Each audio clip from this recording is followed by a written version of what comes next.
Donc, moi, quand j'ai vu ce draft-là, je l'ai considéré comme un chiffon que l'opinion congolaise ne doit pas considérer, parce que quand on a dirigé un État, on doit s'empêcher d'adopter un certain nombre d'attitudes.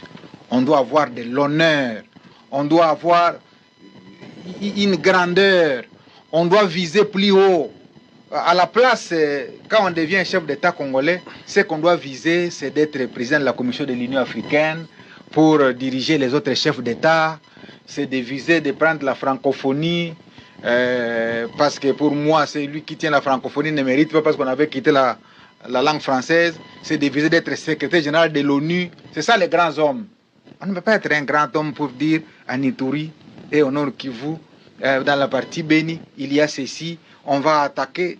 Mais la posture des hommes d'État, c'est de concourir à la construction de leurs États. Ce n'est pas de les détruire.